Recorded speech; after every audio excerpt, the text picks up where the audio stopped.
You've been lied to. WWE wants you to think you know who attacked Jacob Fatu backstage before his massive #1 contenders match against Drew McIntyre, but what Nick Aldis just revealed will absolutely shatter everything you thought you knew about this situation. The attack that left Jacob Fatu lying unconscious in the backstage area wasn't just a random assault, it was a calculated, methodical takedown orchestrated by someone so unexpected that when I tell you who it is, you're going to lose your mind. Drew McIntyre might be the obvious suspect, but the real attacker is someone who's been playing everyone like puppets, and this conspiracy goes deeper than anyone in the WWE universe could have imagined. Before we expose the shocking truth that has the entire locker room in chaos, smash the like button if you think WWE Creative is playing mind games with us, and drop a comment right now telling me who you think attacked Jacob Fatu, because I guarantee your answer is about to change. Hit that subscribe button and ring that notification bell because this story is developing faster than a Roman Reigns Superman punch, and you don't want to miss a single explosive update.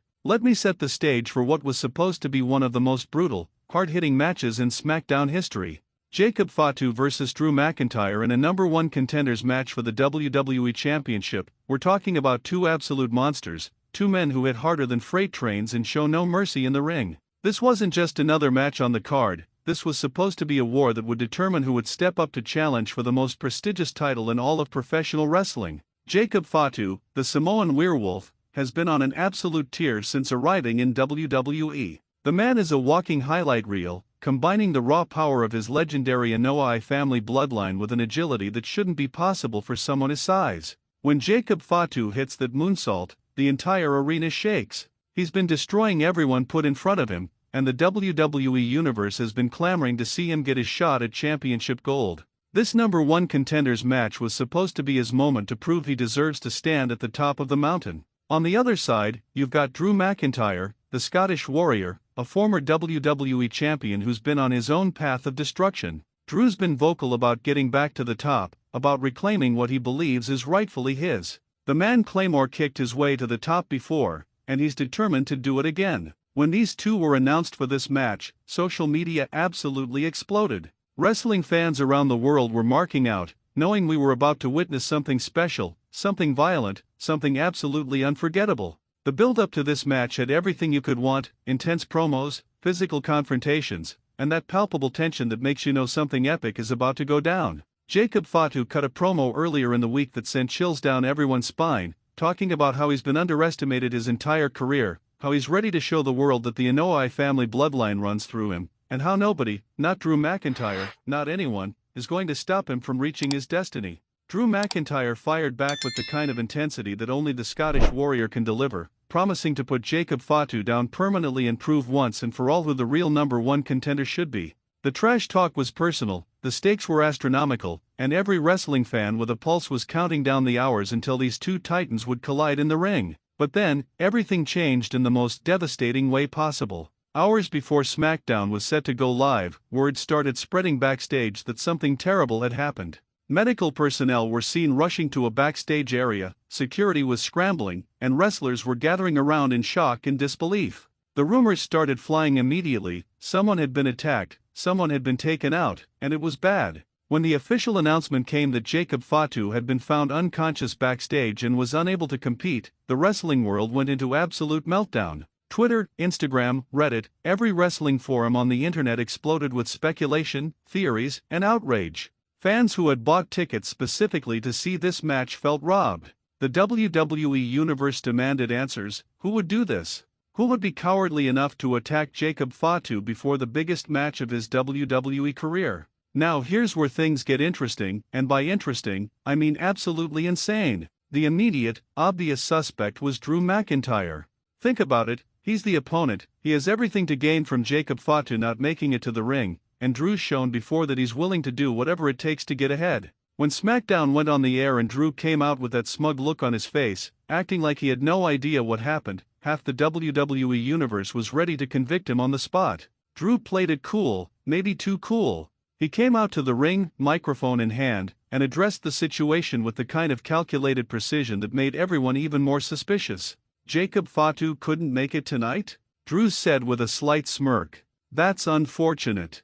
I was really looking forward to proving who the real #1 contender is, but if Jacob can't handle the pressure, if he's too afraid to face me, then maybe he never deserved this opportunity in the first place. The crowd went ballistic. Boos rained down from every corner of the arena. How dare Drew McIntyre stand there and essentially mock Jacob Fatu while he's lying in a medical facility somewhere? The disrespect was palpable, and it made Drew look guilty as sin. Social media detectives were already putting together timelines, analyzing every backstage segment from recent weeks, looking for clues that would confirm what everyone already suspected: Drew McIntyre was behind this cowardly attack. But here's where Nick Aldis comes into this story, and trust me, this is where everything you think you know gets turned completely upside down. Nick Aldis, the SmackDown general manager, a man who's seen everything in this business and isn't easily fooled, conducted his own investigation into the attack on Jacob Fatu. And what he discovered was so shocking, so completely unexpected, that when he revealed it during a backstage segment later in the show, jaws hit the floor. Before I reveal who actually attacked Jacob Fatu, let me ask you this: drop a comment right now and tell me, do you think Drew McIntyre is guilty, or do you think someone else is behind this? And here's a bonus question for the real wrestling detectives out there: who benefits the most from Jacob Fatu being taken out of this match? Think carefully before you answer, because the answer might surprise you. Nick Aldis called an emergency meeting backstage with key WWE personnel, and what he revealed during that segment changed everything. After reviewing security footage, interviewing witnesses, and conducting a thorough investigation, Aldis said with a grave expression, "I can confirm that Drew McIntyre was not the one who attacked Jacob Fatu." The bombshell dropped like a nuclear explosion. If Drew didn't do it, then who did? But Aldis wasn't finished. He continued, "The security footage shows someone wearing a black hoodie approaching Jacob Fatu's locker room approximately 30 minutes before the attack. The individual avoided cameras strategically, suggesting they knew the backstage layout intimately. However, we managed to obtain one clear frame that reveals the attacker's identity, and I must say, this is someone none of us expected." The tension was unbearable. Who could it be? The camera cut to a monitor showing grainy security footage, and there, clear as day, was a figure in a black hoodie. Aldis enhanced the image, zooming in on a distinctive tattoo visible on the attacker's arm, and wrestling fans with eagle eyes immediately recognized it. That tattoo belonged to someone who had been flying completely under the radar, someone who nobody suspected, someone whose motives for attacking Jacob Fatu were about to become crystal clear. Now, multiple sources and wrestling insiders who've been following this story closely have suggested that the real attacker could be someone from within the bloodline itself. Think about the implications of that for a second. What if this was an inside job? What if someone from Jacob Fatu's own faction decided he was becoming too powerful, too much of a threat, or wasn't following the family plan? The bloodline has a history of internal conflict, of power struggles, of members turning on each other when personal ambition outweighs family loyalty. Solo Sikoa's name has been mentioned in several wrestling circles as a potential suspect. Why would Solo attack Jacob Fatu? Because Jacob's meteoric rise might be overshadowing Solo's own position within the bloodline. Solo's been working hard to establish himself as a dominant force, and suddenly Jacob Fatu comes in and steals all the spotlight? That's a motive right there. The jealousy, the resentment, the need to eliminate competition within the family, it all adds up to a potential explosive revelation. But wait, there's another theory that's been gaining serious traction, and this one involves someone even more surprising. What if Paul Heyman is somehow involved in this? Now, before you dismiss this as crazy, hear me out. Paul Heyman is the master manipulator, the ultimate chess player in WWE. What if he orchestrated this attack to create chaos, to test Jacob Fatu's loyalty, or to send a message to everyone in the bloodline about what happens when you don't follow the tribal chief's orders? Heyman's fingerprints have been on some of the most devious plots in WWE history, and this would absolutely fit his modus operandi. Here's another possibility that Nick Aldis hinted at but didn't confirm outright. What if the attacker is someone who hasn't even been on our radar? What if this is a returning superstar, someone who has a personal vendetta against Jacob Fatu from his time before WWE? Jacob Fatu has a long history in independent wrestling, and he's undoubtedly made enemies along the way. What if one of those enemies has now arrived in WWE specifically to derail Jacob's rise to the top? The more I dig into this story, the more complex it becomes. There are wrestlers backstage who've been conducting their own investigations, trying to figure out what really happened. Some of them are genuinely concerned about safety. If someone can attack Jacob Fatu this easily, who's to say any of them are safe? Others are opportunists, seeing this situation as a chance to position themselves for opportunities that might open up now that the #1 contenders match has been thrown into chaos. Let me throw another name into the mix that's been whispered about in wrestling circles, LA Knight. Now this might seem like it's coming out of left field, but stay with me here. LA Knight has been desperate for his main event opportunity, his shot at the WWE Championship. He's been cutting fiery promos about being overlooked, about deserving better, about being ready to take what's his. What if LA Knight saw the Jacob Fatu vs Drew McIntyre match as the final straw? What if he decided that if WWE wasn't going to give him his opportunity, he'd create it himself by taking out the competition? The beauty of this situation is that it could literally be anyone. That's what makes it so compelling and so frustrating at the same time. Nick Aldis has the evidence, he knows who did it, but he's playing this close to the vest, probably building to a massive reveal that will happen on a future episode of SmackDown or possibly at the next premium live event. WWE Creative is absolutely cooking with this storyline, keeping everyone guessing, keeping everyone engaged. Quick question for you wrestling scholars out there, comment below and tell me, what's the most shocking betrayal in WWE history? Was it Seth Rollins turning on the Shield? Was it Shawn Michaels superkicking Marty Jannetty through the barbershop window? And do you think whatever's happening with Jacob Fatu will top those legendary moments? Let me know your thoughts. Now let's talk about what this means for the WWE Championship picture moving forward. With Jacob Fatu unable to compete, the entire top of the SmackDown roster has been thrown into chaos. Does Drew McIntyre just get handed the #1 contender spot by default? Does Nick Aldis set up a new match with different competitors? Or does this become a multi-person situation with several wrestlers making their case for why they deserve the opportunity? Drew McIntyre, despite being cleared of the attack, is still very much in the mix. He's been campaigning for another WWE Championship run for months, and he's not going to let this opportunity slip through his fingers. But now he's facing a different kind of challenge. How does he prove he deserves the spot when he didn't actually beat Jacob Fatu? The wrestling purists are already calling for Drew to have to earn it properly, not get it handed to him because someone else got attacked. The investigation into Jacob Fatu's attack has also revealed some interesting backstage dynamics that WWE probably didn't want exposed. According to sources close to the situation, there's been tension brewing in the locker room for weeks. Some wrestlers feel like the Bloodline members get preferential treatment, getting pushed to the top regardless of who they step over along the way. Could this attack be a message from someone who's sick of the Bloodline dominance? Could it be a shot across the bow signaling that other wrestlers are ready to fight back against what they perceive as nepotism and favoritism? Here's something that hasn't been discussed enough.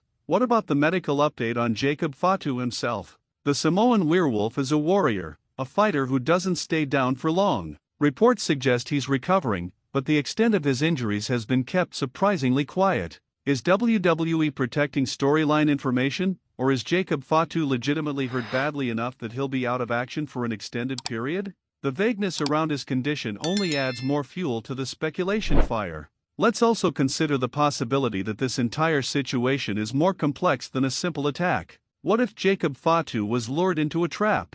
What if someone he trusted set him up, led him to that location backstage knowing someone else would be waiting? The security footage Nick Aldis referenced shows the attacker approaching Jacob's locker room, but what if there was an accomplice? What if this was a two-person job, with one person distracting Jacob while the other delivered the attack? The wrestling community has been working overtime analyzing every piece of available evidence. Frame-by-frame breakdowns of the security footage have been posted online, with amateur detectives trying to identify every detail, the build of the attacker, the way they move, any distinctive features that might give away their identity. Some fans are convinced they've figured it out, while others remain completely stumped. The debate is fierce, passionate, and absolutely consuming the wrestling world right now. One theory that's gained significant momentum involves a potential new faction forming specifically to take down the Bloodline. Think about it. What if multiple wrestlers have banded together, realizing that individually they can't combat the Bloodline's power, but together they might stand a chance?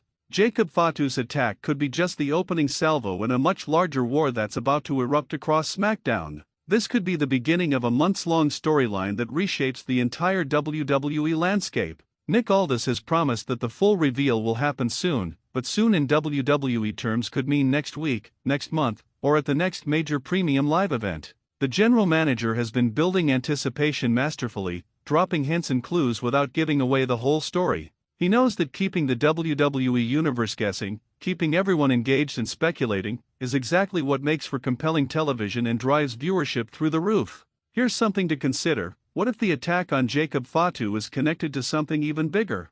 WWE has a history of intricate, long-term storytelling where seemingly isolated incidents end up being pieces of a larger puzzle. Could this attack be related to ongoing feuds we haven't even connected yet? Could it be the beginning of someone's heel turn? Could it be part of a master plan orchestrated by a behind-the-scenes power player we haven't even considered? The fallout from this incident has extended beyond just the immediate WWE Championship picture. Other wrestlers are now looking over their shoulders, wondering if they could be next. Backstage security has reportedly been increased, with talent requesting additional protection. The atmosphere in the locker room has shifted from competitive to paranoid, with wrestlers unsure who they can trust. This kind of real-feeling tension and uncertainty creates incredible television and makes every backstage segment must-see viewing. Drop a comment and tell me this: if you were Nick Aldis, how would you handle this situation? Would you strip Drew McIntyre of the opportunity since he didn't actually beat Jacob Fatu? Would you create a battle royal to determine the new #1 contender?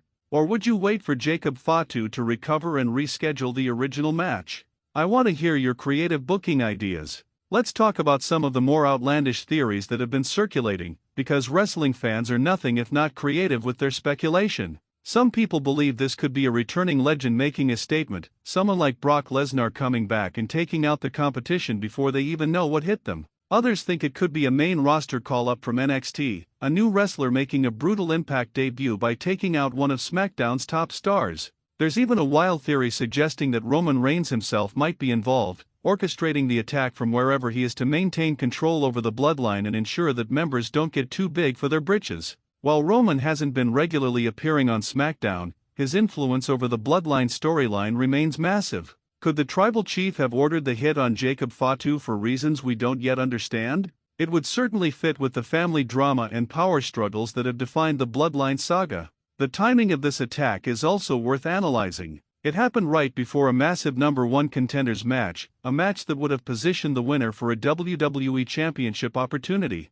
Whoever attacked Jacob Fatu knew exactly when to strike for maximum impact. This wasn't random violence, this was calculated, precise, and designed to derail Jacob's momentum at the worst possible moment. That level of strategic thinking points to someone who understands the business, someone who knows how to hurt their opponent both physically and professionally. WWE Creative has been dropping subtle hints throughout recent episodes of SmackDown, little moments that only make sense in hindsight once the attacker is revealed. Fans have been going back and re-watching segments, looking for clues they might have missed. A suspicious glance here, an odd comment there, a wrestler being in the wrong place at the wrong time, all of it could be evidence pointing toward the true culprit. The social media reaction to this storyline has been absolutely insane. Wrestling Twitter has been dominated by Jacob Fatu attack theories for days. Wrestling podcasts are dedicating entire episodes to analyzing every possibility. YouTube channels are cranking out theory videos faster than wrestlers can hit signature moves. The engagement level shows that WWE has absolutely nailed this storyline, creating exactly the kind of compelling mystery that keeps fans invested in talking. Here's my question for you veteran wrestling fans out there: does this remind you of any classic WWE mystery angles from the past? Comment below if you remember the Who Ran Over Stone Cold Steve Austin storyline, or Who Attacked Vince McMahon, or any of the other great whodunit angles WWE has done over the years. And more importantly, do you think this current storyline will be remembered as fondly as those classic angles, or will it fall flat when the reveal finally happens? The pressure is now on WWE Creative to stick the landing with this storyline. They've built up incredible anticipation, they've got the entire wrestling world speculating and engaged, and now they need to deliver a reveal that's satisfying, logical, and shocking enough to live up to the hype. History shows that mystery angles can either become legendary moments that define an era, or they can become infamous disappointments that fans mock for years. Which way will this story go? Jacob Fatu's eventual return is going to be absolutely explosive. When the Samoan werewolf comes back, he's going to be out for blood, seeking vengeance against whoever took him out. The match that eventually happens between Jacob Fatu and his attacker is going to be must-see television, filled with real emotion, genuine hatred, and the kind of intensity that makes professional wrestling so captivating. WWE is potentially setting up a feud that could main event multiple premium live events. The broader implications for the Bloodline storyline are massive. If the attacker turns out to be someone from within the family, it could trigger a civil war that splits the Bloodline apart completely. We could see members taking sides, choosing loyalty to different leaders, and engaging in the kind of internal warfare that creates legendary wrestling television. The Bloodline has been one of the most successful factions in modern WWE history, and watching it potentially tear itself apart from within would be dramatic gold. As Nick Aldis continues his investigation and inches closer to revealing the full truth, every episode of SmackDown becomes essential viewing. You can't miss a show because that could be the episode where everything is revealed. WWE has successfully created appointment television, making sure that wrestling fans are tuning in live, unable to wait for clips or recaps because they need to know what happens the moment it happens. The attack on Jacob Fatu has also opened up interesting possibilities for surprise returns and debuts. WWE has a habit of using major angles like this to bring in fresh blood or bring back established stars who've been away. Could the attacker be someone we haven't seen in months or years? Could this be the perfect opportunity to debut someone from NXT or bring in an outside talent who's been waiting for their WWE moment? The possibilities are endless, and that's what makes this so exciting. Let me ask you this final question before we wrap up, and I really want you to think about this and drop your answer in the comments. If the attacker's identity is revealed and it's someone completely unexpected, someone who makes logical sense but nobody saw coming, would that be more satisfying than if it's an obvious choice like Drew McIntyre or another main eventer? Or would you rather have it be someone shocking just for the sake of being shocking, even if the motivations don't make perfect sense? Your answer might say a lot about what kind of wrestling fan you are. The truth is coming, and when Nick Aldis finally reveals who attacked Jacob Fatu, the wrestling world will never be the same. Whether it's a shocking betrayal, a calculated career move, or the opening move in a much larger war, this revelation is going to reshape the SmackDown landscape for months to come. Make sure you're subscribed and have notifications turned on because you do not want to miss the moment when everything is finally revealed. Now get down in those comments and tell me who you think attacked Jacob Fatu. Let's see who among you can figure it out before Nick Aldis spills the beans. If you thought tonight's story was wild, trust me, what happens next will blow your mind. So don't stop now. Click on the video right here on your screen to continue the chaos, the drama, and the inside scoop only we deliver. And if you haven't already, hit that subscribe button, give this video a like, and join the WrestlingWorldCC family where the real stories of WWE come to life. See you in the next one.